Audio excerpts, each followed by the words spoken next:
Imagine waking up one morning, you look out your window, and you see uniformed military personnel patrolling your street. I mean, for most of us here in the U.S., that's a really jarring image, right? It really is. Our whole tradition, this idea of separating military power from civilian life, it's very deeply ingrained. It's back centuries. Yeah, but recent events have absolutely thrust this whole tension right back into the spotlight. It feels more relevant than ever. Definitely. It's a foundational principle, isn't it? This core idea that our armed forces are, well, for national defense primarily, not for policing our own citizens day to day. That balance, it's a constant, delicate act, especially, with modern challenges cropping up. Exactly. And that's really what we're diving into today, the Posse Comitatus Act. This is like the historical bedrock meant to prevent the use of federal armed forces for domestic law enforcement. And honestly, what we found in the sources, it's pretty eye-opening. So our mission here is to unpack its origins, its core principles, and, crucially, the exceptions. Those loopholes, or maybe intended functions, that do allow military involvement. We'll look closely at recent stuff, like the National Guard deployment in Los Angeles. Right. See how different administrations have sort of interpreted this law. Exactly. And where those lines are being drawn, or maybe, getting a bit blurred between military support and potentially military overreach. It's a complex picture. Okay, so let's unpack this. We have this deep aversion, generally, to the military getting involved in civilian life under normal circumstances. The Posse Comitatus Act of 1878, that's 18 U.S.C., Section 1385, is probably the clearest expression of that tradition. Yeah. At its heart, the act basically prohibits federal armed forces, think Army, Navy, Air Force, Marines, from executing the laws for civilian law enforcement purposes. But, and this is key, there's that big caveat, right? Right. The prohibition doesn't apply in cases and under circumstances expressly authorized by the Constitution or Act of Congress. So Congress can create exceptions. Okay, so it's not a total ban, but a very strong no, unless there's specific permission. So what does executing the laws actually mean in practice? Where does it get tricky? Well, the Ninth Circuit Court, for example, they interpret it pretty broadly. They say it prohibits any direct participation by the military in actions that subject civilians to the exercise of military power that is regulatory, prescriptive, or compulsory in nature. Okay, regulatory, prescriptive, compulsory. Can you break that down a bit? Sure. Think of it like this. The military can't act like your local police, making arrests, searching houses, directing traffic, that sort of thing. They can't impose rules on civilians or force them to do things, even if it seems minor or, incidental to what they're supposed to be doing, unless, again, a law specifically allows it. And Congress actually hammered this home again later, didn't they? Yeah. In the 80s. They did, yeah. 1981. There was an amendment, it's in Title 10, Section 275, which reinforced that military activity does not include or permit direct participation in a search, seizure, arrest, or other similar activity unless participation is otherwise authorized by law. Really doubles down on that core idea. So why? Why do we have this act? We need a quick history lesson, I think. This idea of civilian control, it didn't just pop up in 1878. Oh, definitely not. Its roots are deep, deep in English common law. You can trace it back to Magna Carta in 1215, limiting the king's power, protecting people from just being locked up arbitrarily. And then things like the Petition of Right later on. Exactly, 1628. That prohibited things like martial law in peacetime or forcing people to house soldiers. These were huge grievances. And they carried right over to America. The Declaration of Independence lists complaints about standing armies and the military being independent of and superior to the civil power. That was a big deal for the founders. A very big deal. And you see early federal actions reflecting this caution. Like President Washington used state militias, not the federal army, for the Whiskey Rebellion. Laws like the Militia Acts of 1792 and 95, the Neutrality Act of 1818, they carefully defined very limited circumstances for military use domestically. Okay, but the specific reason for this act, Posse Comitatus, comes later, after the Civil War, right, during Reconstruction. Precisely. Federal troops were used extensively in the former Confederate states between, say, 1861 and 1877. There were serious concerns about them influencing things, especially elections, particularly down in Louisiana. That whole context directly led Congress to pass the act in 1878. Got it. So the act sets up this boundary, but then there's this ongoing tension, isn't there, with the president's powers? What's this protective power idea? Yes. This is where it gets really interesting, legally speaking. The executive branch, the president's administration, argues they have an inherent power stemming from Article 2 of the Constitution, the vesting clause, and the take care clause. And they argue this power lets them use military force unilaterally, meaning without needing a specific act of Congress, to protect federal functions. That includes protecting federal buildings, federal property, federal personnel. They call this the protective power. Unilaterally. So the president might claim this power even if Congress hasn't passed a specific law allowing it for that situation. That sounds like it could run right into the PCA. That's exactly the friction point. Look at the Trump administration during that Los Angeles deployment we mentioned. Their legal position was essentially that the deployed forces were not engaged in law enforcement. Oh, right. They were protecting law enforcement. Exactly. That was the argument. Rather, they are protecting law enforcement consistent with longstanding practice and the inherent protective power. It's a subtle distinction, but legally potentially very significant. Protecting versus being. Okay, so where's the line then, according to that view? Well, the idea is that direct law enforcement actions, searches, seizures, arrests are only okay under this protective power if they are necessary and incidental to the protection of federal property or functions. Can you give an example? Sure. The source material gives a good one. Sending armed troops along with ICE agents on immigration raids can't possibly meet that test, whereas stationing troops in front of a federal building and authorizing them to arrest those who attack it is. The military's role has to be genuinely secondary, supportive, not leading the charge, so to speak. Okay, that makes sense. But how have the courts actually viewed this protective power idea? Have they bought it as a broad exception to the PCA? Well, crucially, the courts have not officially endorsed this theory as some kind of broad, standalone exception to the Posse Comitatus Act. Really? Yeah. Only 2 Supreme Court cases have even mentioned such a power, and even then it was just in passing remarks what lawyers call dicta, not part of the core ruling. So it's not like there's solid legal precedent saying this power overrides the PCA whenever the president claims it. Okay. That adds another layer of complexity. Which brings us perfectly to the National Guard, because they seem to operate in a whole different kind of legal space with this stuff. They really do. The National Guard is unique. It's the only U.S. military force that kind of straddles the line, operating under both state and federal authority. They respond to governors, and they respond to the president. And this dual status changes how the PCA applies to them. Absolutely. It depends entirely on how they're activated. There are basically 3 main ways. First is state active duty, or SAD. Okay, SAD, state active duty. Right. The governor activates them, the state pays for it. And in this status, the PCA does not apply. The Guard members can function with law enforcement powers if the governor authorizes it.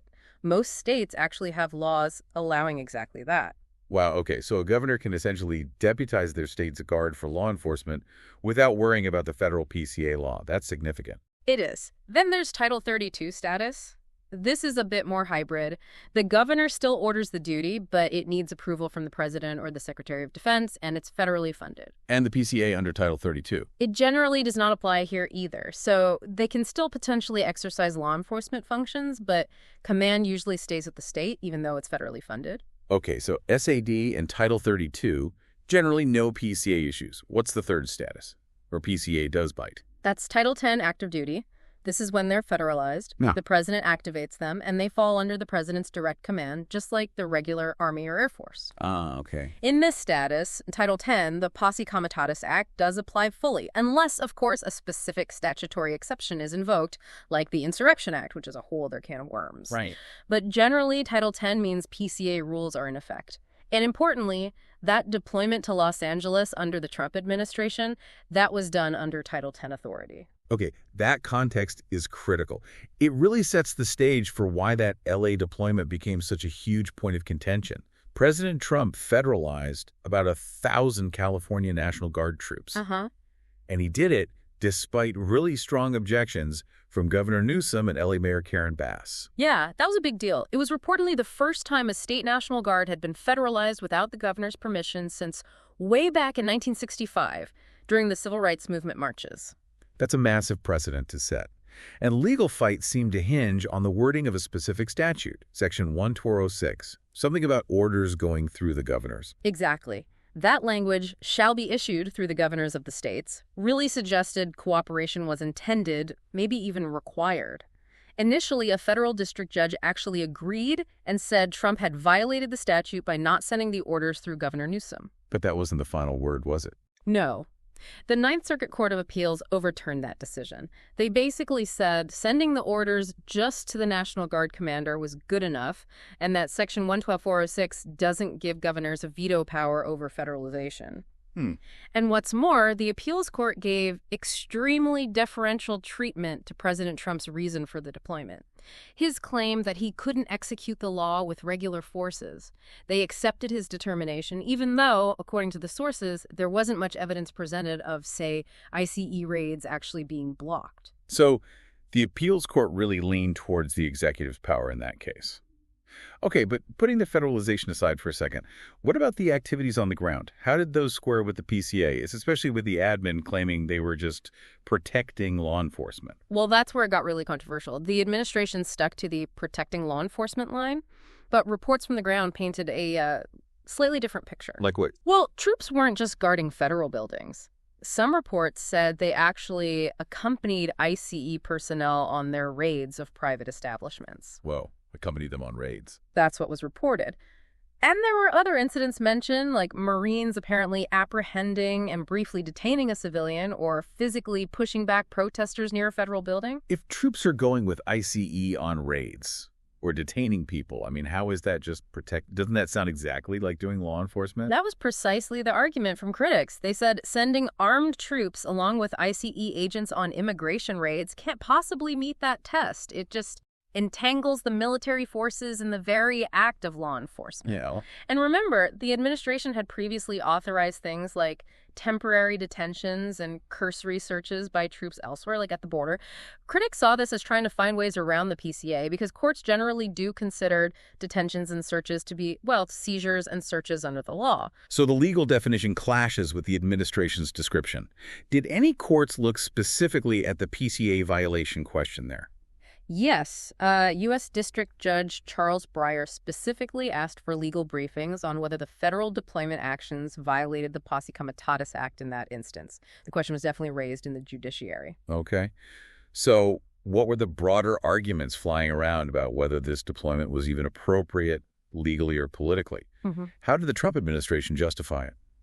Their core argument was that troops were needed to restore order. They invoked language about unlawful obstructions, combinations, assemblages, or rebellion against the authority of the U.S. Vice President J.D. Vance later commented that the court had found Trump's reason legitimate and suggested they'd do it again if local authorities didn't enforce federal laws adequately. But Governor Newsom saw it very differently. Very differently. He argued the troops actually escalated tensions and wasted resources, and that the protests, while maybe disruptive, were nowhere near a rebellion. And legal experts tended to agree with Newsom. Many did, yeah. The general view among critics was that state and local law enforcement hadn't completely broken down. The police were still functioning, not refusing to act or helpless.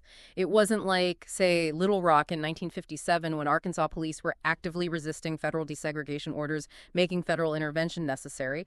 This was seen as very different. That Little Rock comparison really puts it in perspective.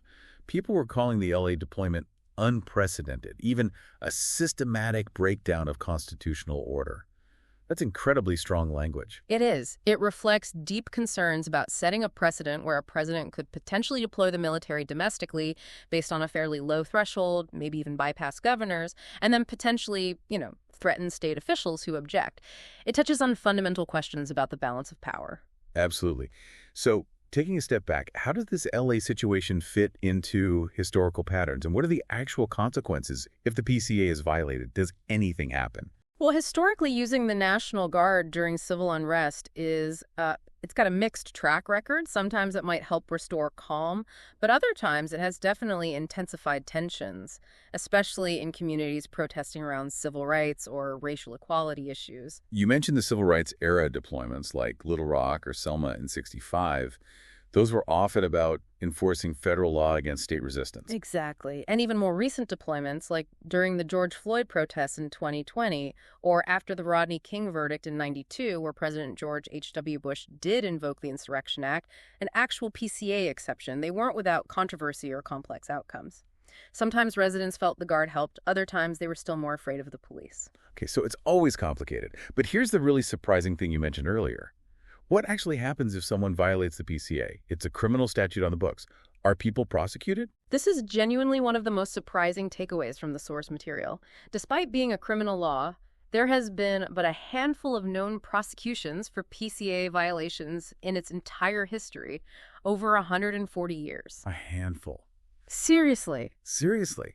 Compliance seems to be ordinarily the result of military self-restraint, the military policing itself, rather than because prosecutors are actively bringing cases. Wow. Okay. So it's more about the military following the spirit of the law than the threat of jail time. Largely, it seems so. Now, sometimes defendants in criminal cases will try to get evidence thrown out if they think it was obtained through a PCA violation. Does that work? Rarely. There was one case mentioned, United States v. Dreyer, where a court initially did suppress evidence because of widespread and repeated violations by the Navy. But that decision got reversed by the full appeals court later. They basically said, yes, the PCA was violated, but throwing out the evidence isn't the required remedy. Generally, courts have said there's no automatic exclusionary rule for PCA violations like there is for, say, Fourth Amendment violations. So breaking the PCA doesn't automatically mean the evidence gets tossed. Can you, sue the government for damages if they violate the PCA against you? No. The sources are clear. There is no private right of action. You can't just file a lawsuit seeking money because the PCA was broken. Okay. And usually, a criminal trial won't get dismissed just because the defendant was arrested or seized in a way that violated the PCA.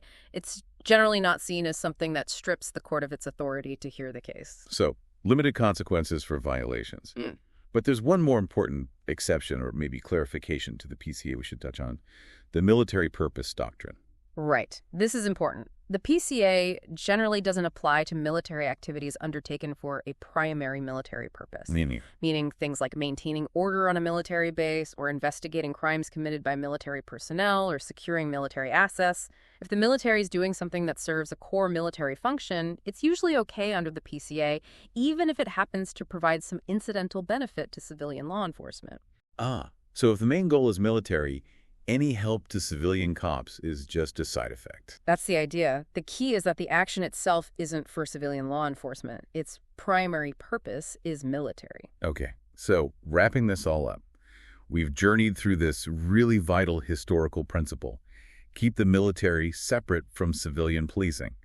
We've balanced that against the president's claimed protective power and the exceptions Congress has created. And we've seen how the National Guard's unique dual status just adds whole other layers of complexity depending on whether they're wearing their state hat or their federal hat. What really stands out is that despite a pretty clear law and a strong tradition, applying the PCA in the real world is just constantly challenging, isn't it? Especially when new situations or threats come along that push those boundaries. It really is. It's a living issue, not just a historical artifact. Which leaves us, and you listening, with a really important question, I think. As our society faces evolving challenges, civil unrest, terrorism, whatever comes next, how do we maintain that crucial balance? How do we allow for an effective federal response when needed without eroding that fundamental American aversion to military boots on civilian streets? Yeah. What are the long-term implications? For the balance of power between the president, Congress, and the states. For our own civil liberties. Especially if those expressly authorized exceptions to the Posse Comitatus Act keep getting interpreted more broadly, or new ones are created. It's definitely something to think about, the future of civilian control, the role of the military, right here in our own communities, a lot to mull over.